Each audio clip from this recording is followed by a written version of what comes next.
Selamat sore, Mas Mbak semuanya.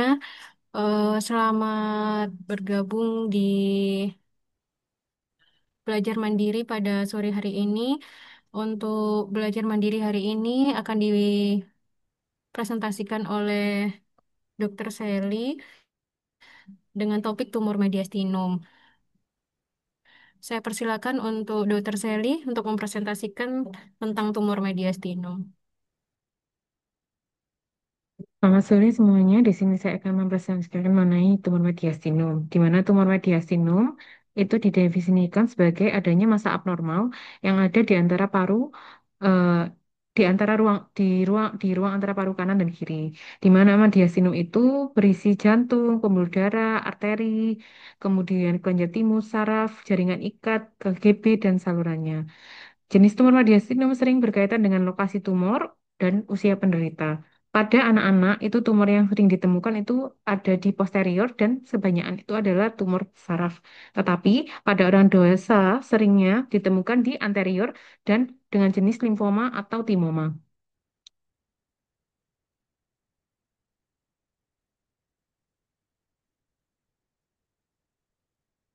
Tumor radiasinum ini diklasifikasikan menjadi non-neoplastik dan tumor neoplastik. Untuk yang non-neoplastik yakni mediastinal TB dan aneurisma aorta, sedangkan yang tumor tumor neoplastik ada timoma, sel germinal, seminoma, non-seminoma, teratoma, dan tumor neotrogenik.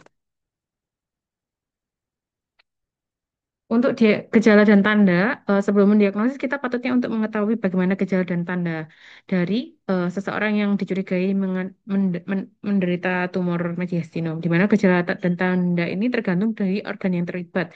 Bisa mulai batuk, sesak, atau stridor yang bisa muncul terjadi bila ada penekanan dan infeksi pada trakea atau bronkus utama, disfagia bila ada invasi di esofagus, sindroma vena cava superior bila menginvasi vena cava, suara serak, batuk bila ada nervus laringnya yang terlibat, paralisis diafragma yang timbul akibat penekanan nervus pharyngeus, serta nyeri terutama pada tumor yang terletak di sisi posterior akibat penekanan saraf. Dari pemeriksaan fisik, pasien limoma biasanya didapatkan juga gejala miastenografi seperti sudut menelan, kelemahan otot, dan gejala awal yang pada otot okulat kemudian diikuti dengan kelemahan otot lain yang akan membaik setelah istirahat. Kemudian bisa juga didapatkan limfadenopati servikal dengan perkembangan yang cepat, demam yang lama, tidak jelas penyebabnya, keringat malam hari, serta penurunan berat badan dapat mengarah ke diagnosis non-Hodgkin lymphoma. Kemudian untuk diagnosis imaging ada fototoraks di mana tiga ciri radiologis yang menunjukkan bahwa ada massa yang di mesenchymal. Yang pertama, masanya batasnya tegas, sudutnya tumpul, dan ada efek dari organ yang dekat, misalnya pada lesi diastinium, lesi yang kotak dengan organ sekitarnya menyebabkan perpindahan atau pendorong lokal dari organ di mediastinum seperti esophagus atau trachea. Dari foto tersebut ditemukan adanya massa yang batasnya tegas dengan massa yang dekat yang berdekatan dengan paru. Kemudian bila dibentuk sudut dengan eh, paru yang paru yang terdekat itu akan menciptakan sudut yang tumpul. Kemudian bisa juga dari CT scan toraks dengan alat diagnosis bantu yang bukan hanya dapat mendeteksi lokasi, tapi juga dapat memperkirakan jenis tumor tersebut. Secara radiologis, teratoma itu tampak bulat, sering lobulated dan mengandung jaringan lunak dengan elemen cairan dan lemak. Kalsifikasi terlihat pada 20-43 kasus. Sedangkan CT scan toraks, kontras juga dapat membantu menentukan staging tumor dengan mengetahui ada invasi ke kelenjar getah bening maupun invasi ke organ sekitar. Pemeriksaan imaging lain seperti EKG itu digunakan untuk mengetahui adanya pulsasi pada tumor tersebut dengan eh, mas, eh, maksud saya ekokardiografi itu dapat mendeteksi pulsasi pada tumor dengan kecurigaan ke arah aneurisma. Esofagografi dapat digunakan untuk invasi ada penekanan di esofagus atau MRI yang kadang dibutuhkan bukan hanya untuk diagnosis tapi juga untuk penata laksanaan yang akan diberikan.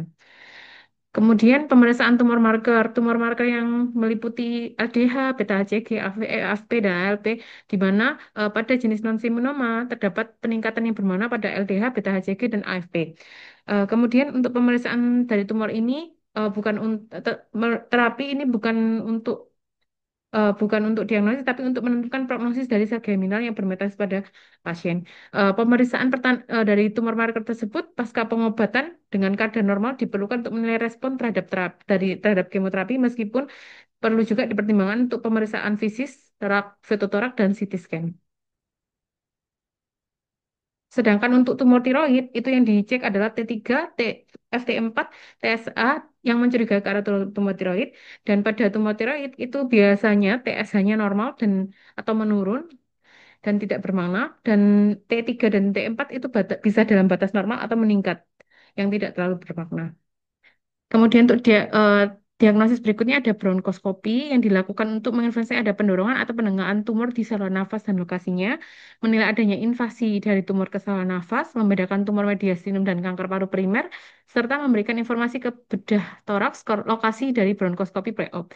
Kemudian mediastinoskopi, esophagoskopi, dan bronkoskopi diagnostik juga dapat dilakukan. Tindakan diagnosis lainnya, FNAB, sitologi cairan pleura, dan biopsi.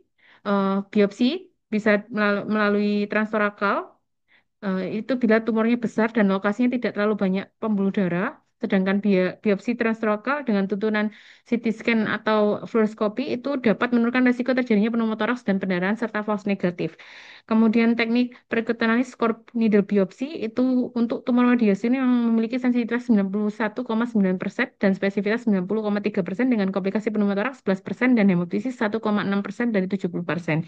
EMG, eh, salah satu modalitas pemeriksaan penunjang untuk kecurigaan timoma yaitu mencari kemungkinan adanya miastenia gravis.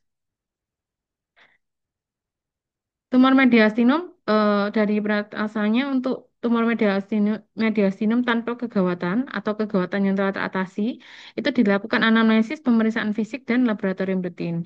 Dari radiologi bisa dilakukan pemeriksaan fototoraks, PA atau lateral, tomografi, CT scan. Kemudian ada pemeriksaan lain seperti fluoroskopi, esofagografi, angiografi, USG, dan lain-lain. Kemudian untuk endoskopi bisa dilakukan bronkoskopi, mediastinoskopi, esophagoskopi, dan torakoskopi. Kemudian untuk pemeriksaan histopatologi seperti yang dijelaskan tadi bisa menggunakan FNAB, sitologi, fungsi pleura, eh, brushing atau BAJ dari bronkus atau kemudian eh, dari biopsi KGB, mediastinal aksesional. Kemudian untuk laboratorium bisa menggunakan tumor marker AFP, beta HCG, dan torakoskopi eksplorasi. Sedangkan untuk yang dengan kegawatan itu dibedakan menjadi kegawatannya non-nafas atau kegawatan napas. Bila kegawatan non-nafas itu juga harus dipertimbangkan dari kegawatan kardiovaskular atau saluran cerna. Bila kegawatan di kardiovaskular itu bisa ke arah sindroma vena cava superior. Prosedur diagnosis itu bisa dilakukan dengan diagnosis atau penelusuran tidak dapat dilakukan. Kalau tidak dapat dilakukan, kita atasi vena cava superior syndrome-nya dengan radiasi 300 sampai 1000, kemudian baru dilakukan prosedur diagnosis lanjutan. Sedangkan untuk kegawatan kardiovaskular itu dilakukan pemekaran dari aorta dan itu harus konsul ke bedah. Kemudian untuk yang saluran cerna itu juga kita harus bedah, konsul ke bedah.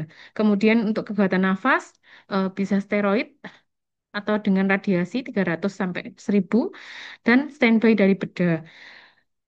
Kemudian dilihat responnya, jika respon klinis membaik, prosedur diagnosis dapat dilanjutkan, tetapi jika tidak membaik, bisa dikonsultasikan ke TS bedah dan untuk dilakukan ECG, extracorporeal circulation atau tanpa ECC.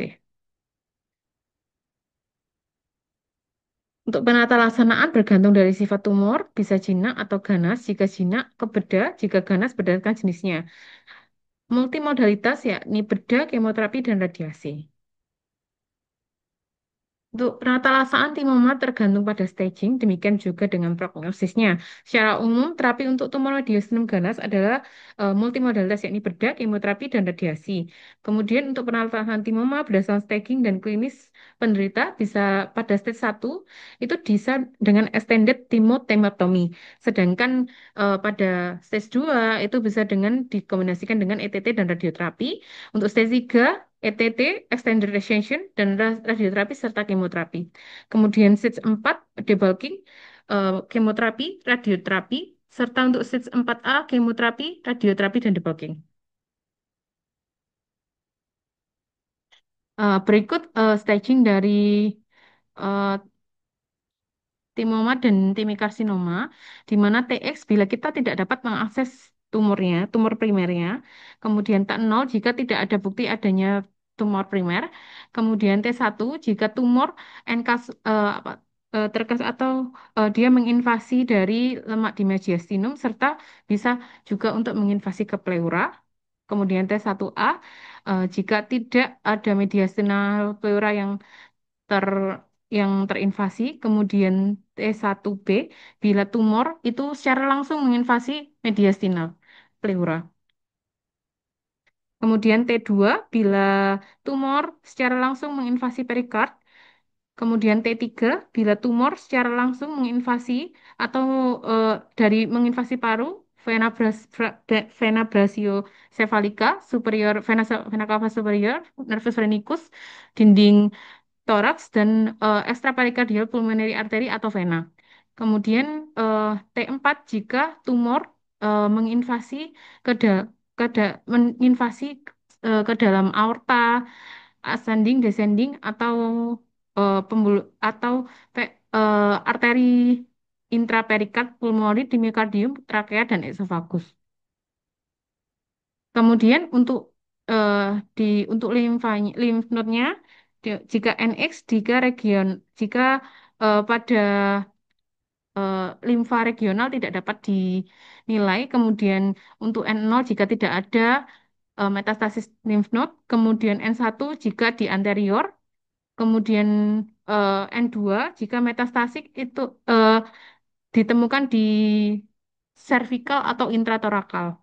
Kemudian dari apa M-nya, metastasisnya M0 jika tidak ada pleura perikardial atau metastasis eh, jauh. Kemudian M1 jika pleura perikardial dan ada metastasis. Kemudian M1B jika eh, adanya nodul di perikard atau pleura ada di pleura. Kemudian untuk M1B itu bila dari metastasi dari organ yang jauh atau adanya nodul di intraparekim dari paru.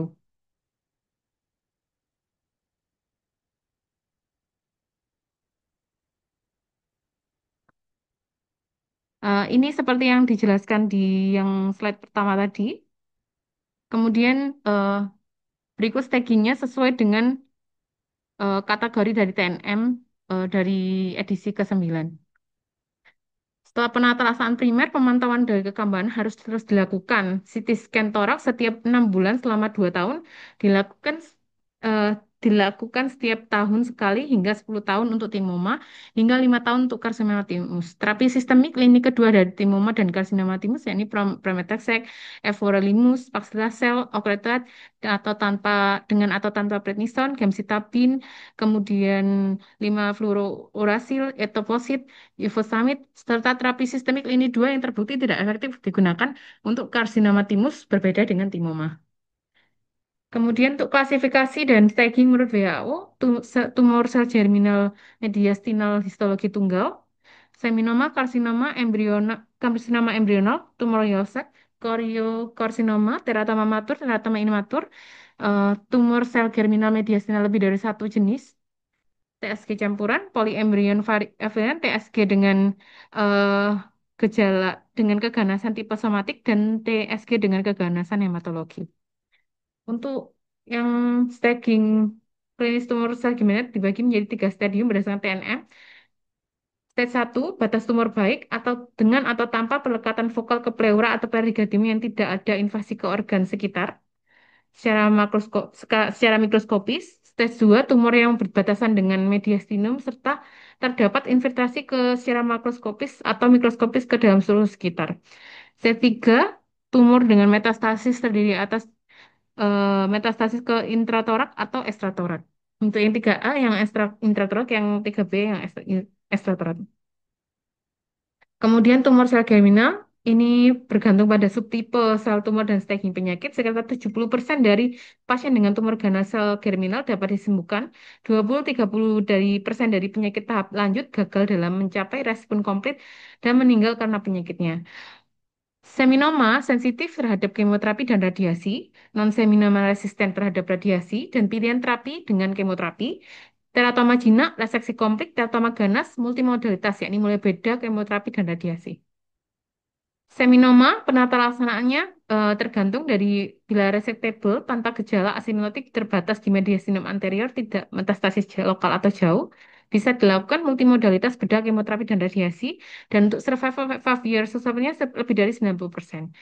Untuk yang metastasis eh, kemoterapi atau kemoterapi dan radiasi. Regimen kemoterapi dilakukan dengan vinblastine atau bleomycin dan cisplatin. Kemudian dosisnya sekitar radiasinya sekitar 4.000 sampai 5.000. Untuk non-seminoma, penata laksanaannya yakni cisplatin base kemoterapi. Terapi untuk golongan ini kadang dilakukan operasi pasca kemoterapi.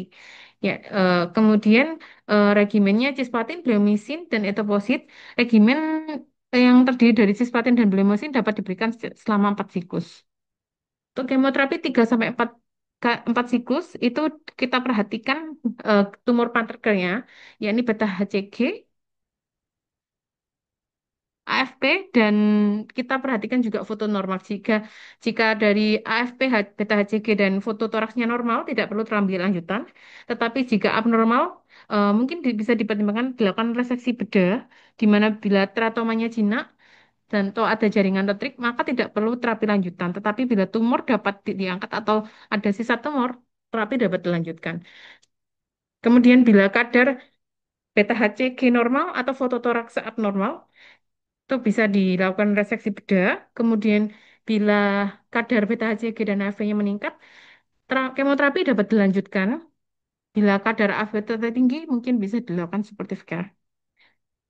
Teratoma sering terjadi pada usia dewasa muda, insiden hampir sama antara laki-laki dan perempuan, 80% mempunyai pertumbuhan jinak daripada yang ganas. Teratoma ada yang matur dan imatur. Untuk yang matur itu mengandung dua atau lebih derivat endoderm, mesoderm, dan ektoderm yang diferensiasinya baik. Ektoderm bisa bisa tumbuh kulit, gigi, rambut, mesoderm, tulang, kartilagu, otot, endoderm bisa epitel bronkial, gastrointestinal, dan pembentukan kista merupakan gambaran yang khas. Sedangkan teratoma imatur itu mengandung elemen ektoderm, mesoderm, ektoderm, mesoderm dan endoderm yang immatur dan jarang ditemukan hanya 1% dari semua teratoma medisinal. Untuk teratoma, untuk yang jinak bisa dilakukan bedah atau resesi komplit dengan untuk yang teratoma ganas, kemoterapi kalau perlu dan dilakukan resesi setelah kemoterapi. Regimennya cisplatin, vincristine, bleomycin, methotrexate, etoposide, dexamethasone, dan cyclophosphamide.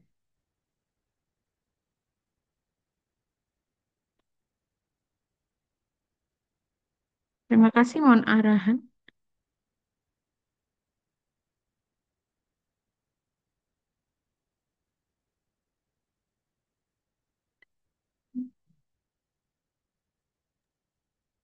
Baik, terima kasih atas presentasi dari Dr. Sally. Mungkin dari Mas Mbak ada yang ingin bertanya. Kami persilakan, kami buka untuk diskusi.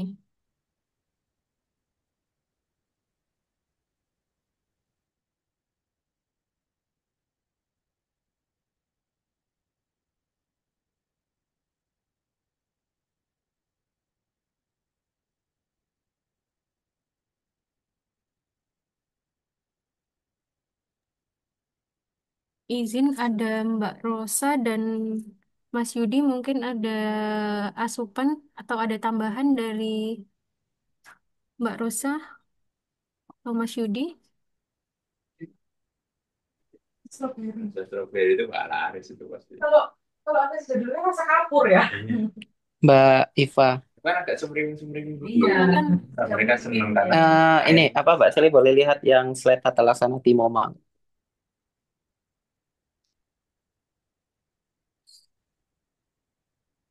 Nah, itu kira-kira udah tahu mungkin teman-teman dah Kalau misalnya belum tahu bisa mungkin nanya ke Mbak Seli. Ini bedanya ETT atau extended thymotemectomy, terus extended resection sama debulking itu apa ya? Eh, izin Mas mencoba untuk menjawab. Kalau yang debulking itu dia mengangkat sebanyak mungkin tumor, tetapi kalau yang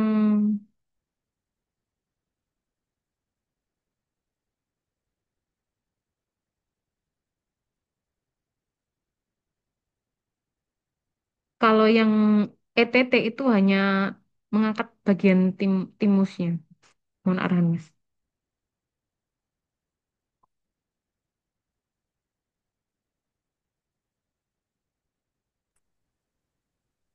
Karena apa kan tiap staging ini kan ya beda-beda. Jadi penting untuk mengetahui kenapa sih kalau staging satu tuh kok extended thymotemectomy, kenapa stage stage 2 itu dikombinasi dengan radioterapi pasca tindakannya stage 3 kok ditambah lagi extended resection itu kan pasti ada alasannya karena terus kalau stage 4 kok cuman bisa debulking.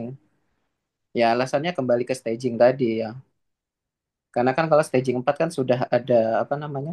Sudah ada penyebaran. Jadi cuman bisa ya yang kata Mbak Seli tadi, yang tadi Mbak Seli bilang jadi cuman bisa ngambil massa tumor sebanyak-banyaknya. Terus kalau yang extended thymotemectomy itu tuh timusnya diangkat beserta lemaknya itu, fatnya itu diangkat juga kayak gitu. Nanti untuk lebih lengkapnya bisa di apa dibaca aja ya, teman-teman. Baik, Mas. Terima kasih. Ini kalau mau baca tumor mediastinum itu kalau PDPI itu udah lama banget, itu tahun 2003 kalau nggak salah bukunya itu. Jadi mungkin nggak kurang update. Kalau mau itu ada bukunya Prof. Noni Usu itu tentang tumor mediastinum. Nah itu tuh enak juga kalau mau baca bukunya. Itu bisa teman-teman cari di apa Shopee atau ini apa namanya Tokopedia ada kok jual. Kalau ingin lebih apa mau baca jauh lebih jauh tentang tumor mediastinum.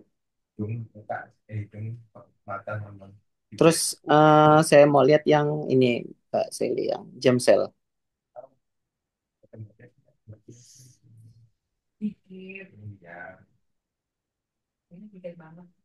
Ini kan stagingnya ya. Coba lihat ke selanjutnya. Nah ini kan tata laksananya tuh kan beda-beda ya. Yang seminoma apa, non seminoma, terus teratoma, terus boleh lanjut, lanjut lagi, saya lihat lagi. Kalau salah yang ini, ini mungkin teman-teman ada yang mau nanya atau udah pada paham nggak kalau yang ini tata laksana jam sel?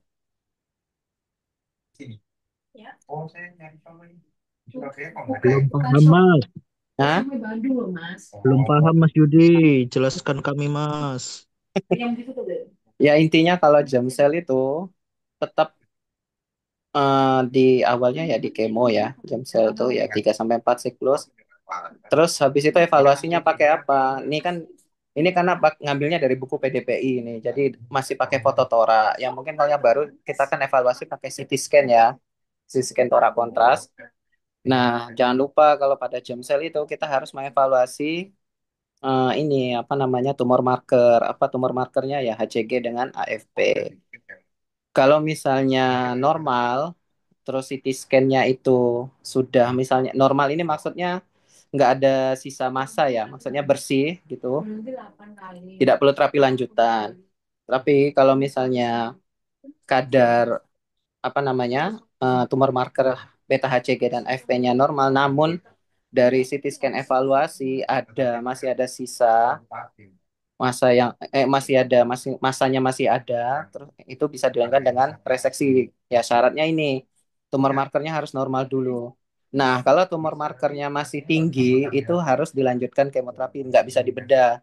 Nah dilanjutkan kemoterapi sampai 6 siklus jadi 2 siklus lagi ditambah Setelah itu baru dievaluasi lagi, kira-kira bisa nggak dilakukan reseksi. Nah, kalau misalnya setelah kemo 6 siklus, ya kadar beta HCG dan FV-nya tetap tinggi, ya nggak bisa dilakukan pembedahan, tetap supportive care. Jadi, untuk germ cell itu tetap kita evaluasinya selain CT scan tora, ya juga pakai tumor marker. Karena pernah ada dulu waktu saya stase BTKV itu dokter Tio ya pernah cerita ada pasien yang germ cell yang masanya mesnya itu tuh pokoknya pasiennya stabil, kalau nggak salah apa ya polisi atau apa kalau nggak salah pekerjaan ini mas pasiennya itu pokoknya PS-nya nol, masanya tuh bagus, pokoknya untuk direseksi itu sangat inilah sangat bisa sangat resectable, tapi tumor markernya itu tinggi.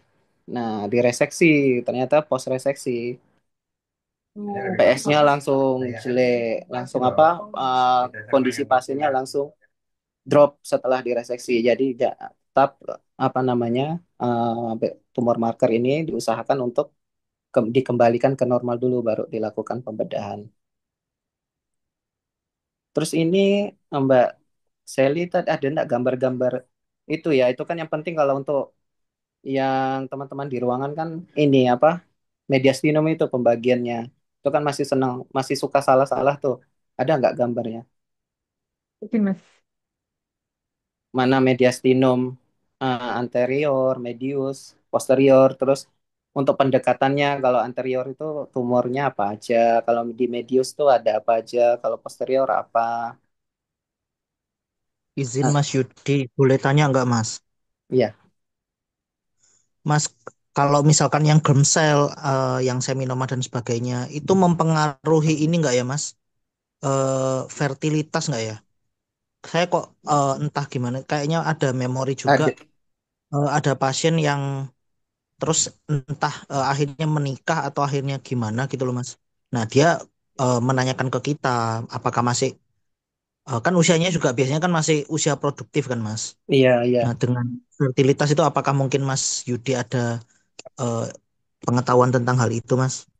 Ini coba lihat yang di pembagian jam sel itu, Mbak Seli. Nah, itu yang tadi.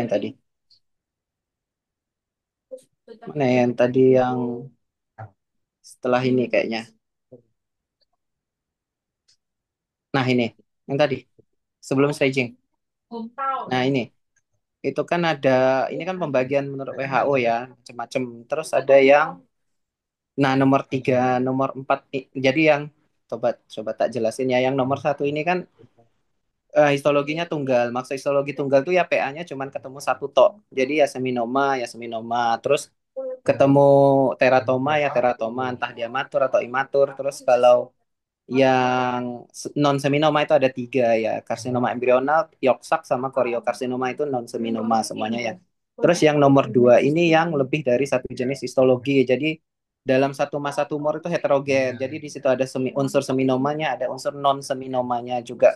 Mungkin ada teratomanya, ada non seminomanya seperti itu. Nah, yang paling sering nyamper itu non apa namanya yang non seminoma. Jadi dia itu kadang ada unsur seminomanya juga seperti itu. Terus yang ketiga itu keganasan tipe somatik. Nah, yang ini kalau nggak salah saya ingat tuh ada yang juga kadang ada pasien yang apa namanya non seminoma atau saya seingat saya sih non seminoma ya pokoknya jam sel yang ada dengan sindrom Klinefelter ada, tapi untuk prevalensinya saya lupa. Kok nggak salah sih nggak banyak sih Mas Fahmi. Jadi ada sindrom itu ya, yang kayak Klinefelter itu kan itu ya mandul ya orangnya ya. Iya Mas. Nah ya itu kok seingat saya nanti coba saya baca lagi di buku Prof Noni itu ada kok. Yang nomor 4 itu yang dengan keganasan hematologi itu jadi untuk ini kan proses salah salah itu ya salah pergi istilahnya pada saat embriogenesis itu kan harusnya si apa namanya tuh kan dari sel germinal itu kan harusnya kalau yang itu kan ke bawah ya. Nah, dia itu malah nyasar ke mediastinum. Nah, seperti itu. Makanya bisa ada germ cell itu di mediastinum karena saat proses embryogenesis ada salah. Dan itu patogenesisnya tuh ada beberapa hipotesisnya. Nah, salah satunya tuh nanti dia bisa nyampur sama dengan keganasan hematologi. Jadi kadang-kadang tuh juga ada pasien germ cell yang juga ada leukemianya kayak gitu. Nah, itu yang paling jelek prognosisnya karena di situ ada dua jenis, dua keganasan ya. Ada yang padatnya si germ cell-nya, kemudian non solid tumornya ya si leukemianya itu.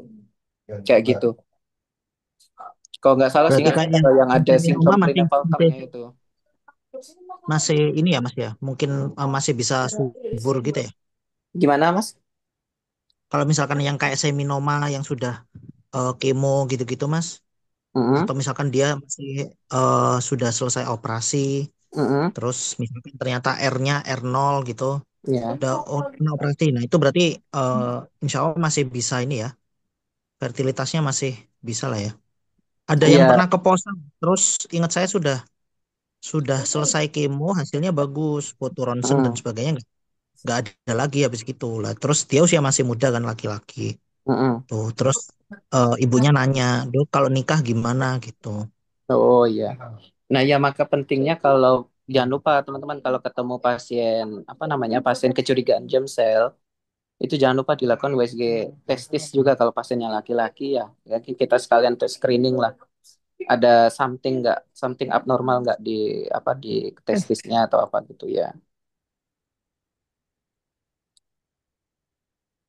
Harusnya sih kalau nggak Mas, disertai sindrom-sindrom itu tuh kayak Klinefelter atau apa harusnya sih nggak mandul. siap Mas. Terima kasih Mas.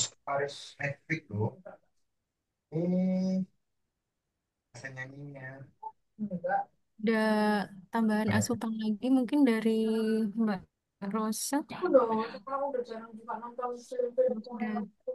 ya ada Mbak Rosa. Enggak, Mbak. Lanjut aja. Baik Mbak, terima kasih. Mungkin dari Mbak Iza ada tambahan Mbak Iza, mungkin ada asupan Mbak Iza. Nggak ada, Mbak. Nggak ada, Mbak. Lanjut, makasih. Yang tadi foto gimana Mas Yudi? Butuh foto kayak gimana? Foto lateral kah Mas Yudi? Apa gimana? Foto lateral kan? Butuh butuh apa? Yang tadi Mas Yudi minta foto lateral atau foto apa? Yang Oh, enggak. teman-teman Biasanya hasil. kan kalau foto kan ada apa pembagian area mediastinum itu toh yang biasanya. Jadi biar bisa kita ngebayangin di mediastinum anterior tuh ada organ apa aja sih. Jadi bisa ya kalau misalnya nanti dari CT scan toraknya itu kita lihat masanya di area di regio anterior. Nah, kira-kira kita bisa bisa mengarahkan oh ini kira-kira tumornya apa, terus kalau medius apa, kalau yang di posterior apa kayak gitu. Dan didukung, nah ini dia, dan didukung sama nanti tumor marker itu bisa mempredik lah, kira-kira membantu memprediksi. Kalau anterior tuh kan ya ada timus, ada ya jadi kemungkinan ya kalau misalnya ketemunya di anterior ya bisa timoma, kemudian kalau yang di posterior itu kan paling sering ya tumor-tumor neurogenik ya, yang dari saraf schwannoma atau neurofibroma gitu-gitu karena dekat dengan apa di situ banyaknya yang saraf-saraf itu ya, saraf tepi entah atau apa.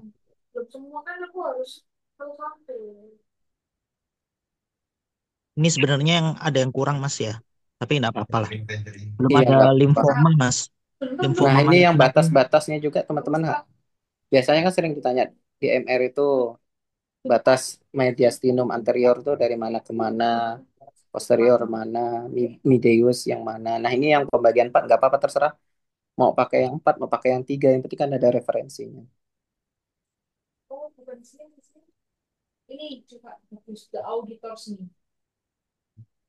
Nah, jadi kalau yang jantung itu berarti di mana? Mediastinum apa? Mediasi medius, Mas. Iya, Mediasi ini medius medius. ya.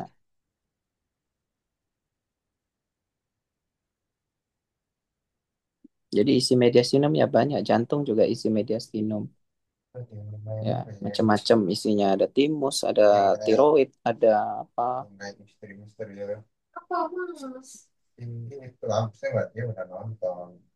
Nah, kalau misalnya siapa ini nanti terserah siapa yang mau jawab ya. Pasien laki-laki misalnya ini usia 30-an tahun, 36 tahun datang dengan keluhan nyeri dada, sesak napas kadang-kadang.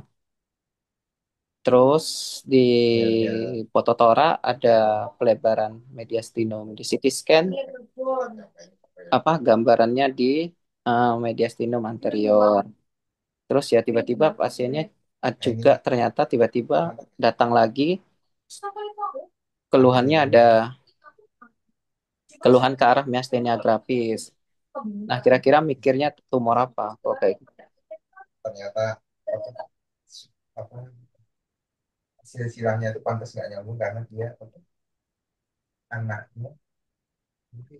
Mbak Seli, kira-kira apa kalau ada MG-nya?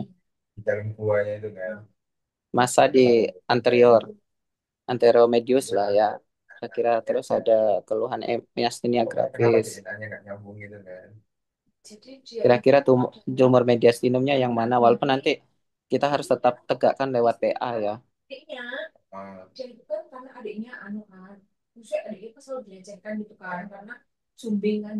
Timoma mungkin ya, Mas, karena anterior dan Gimana?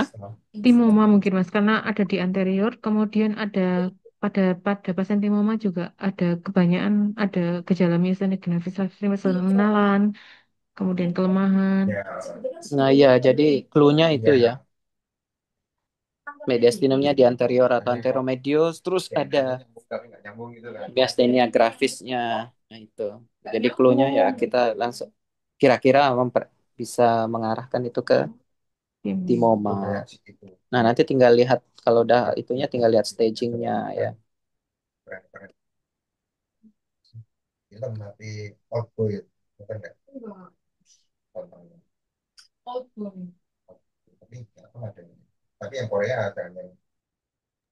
Nah, mungkin yang lain.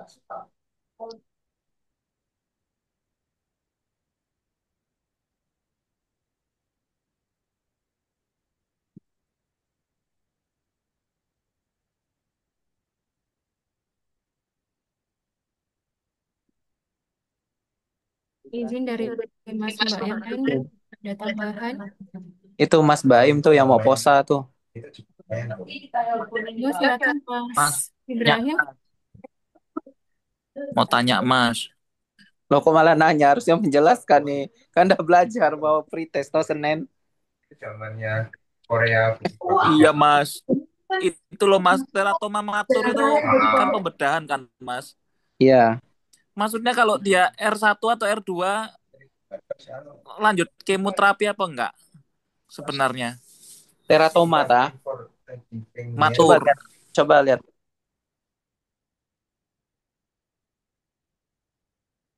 Kayaknya nggak ada deh, Pak. Belum ya? Latihan tadi. Slide PPT.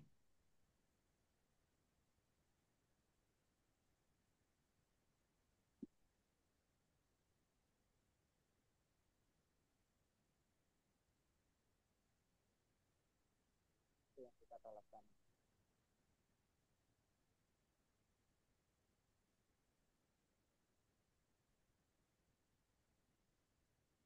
Seli yang penata laksanaan Mbak Seli.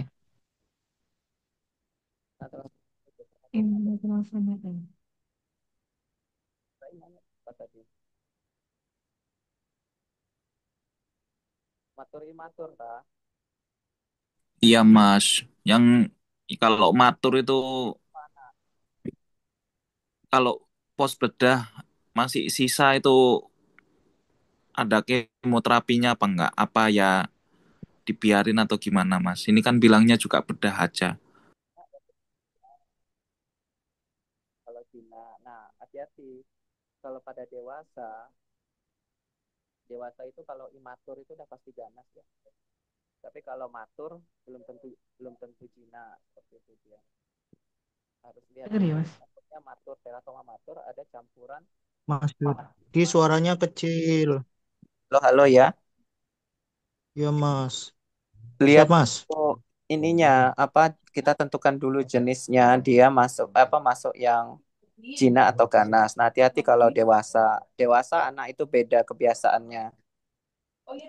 Kalau kita kan kalau anak kan enggak lah ya, kita yang dewasa. Nah, kalau dewasa, kalau unsurnya itu kalau dia sebut PA-nya itu udah bilang teratoma imatur itu udah pasti ganas.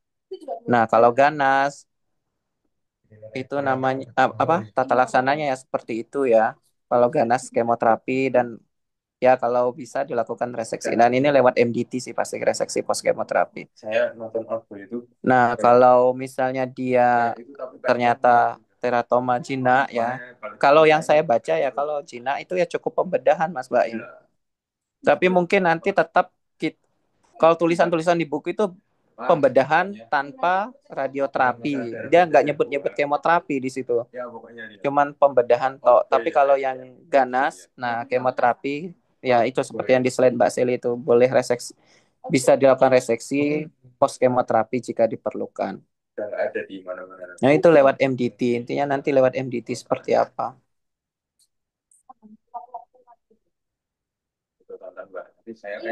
Soalnya kalau sebenarnya ya konsep tumor mediastinum itu kan tata laksananya itu kan reseksi ya. Sedapat mungkin kan direseksi, tapi ternyata ada beberapa yang nggak bisa direseksi. Ya, cuman hanya di kemoterapi atau di radioterapi. Nah, seperti itu. Jadi tinggal masing-masing kita lihat. Beda sama CA paru ya. Kalau kanker paru kan hanya early stage yang bisa dilakukan reseksi. Kalau mediastinum ya sedapat mungkin di harusnya memang tata laksana definitifnya reseksi. Nanti dicari-cari juga Mas Baim, nanti saya juga baca-baca lagi lah. Sehingga cuman kalau di referensi itu cuma nulis surgery without radioterapi kayak gitu sih kalau yang Cina. Oh iya, Mas.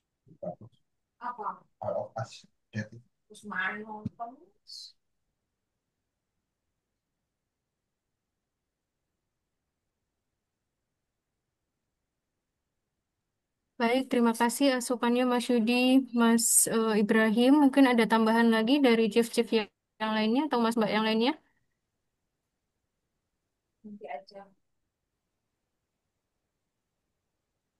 Sampun, sampun tidak ada. Saya sampun Mbak Eva. Terima kasih banyak Mas Yudi. Izin kalau sudah tidak ada asupan dan pertanyaan lagi, mungkin saya akhiri. Izin Mas Zulfahmi, boleh diakhiri Mas?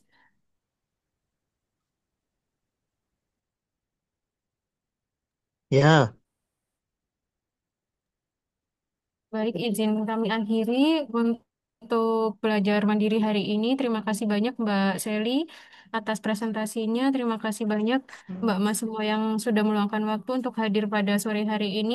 Semoga ilmu yang kita pelajari hari ini bisa bermanfaat untuk kita semua. Izin saya tutup untuk belajar mandiri hari ini. Assalamualaikum warahmatullahi wabarakatuh.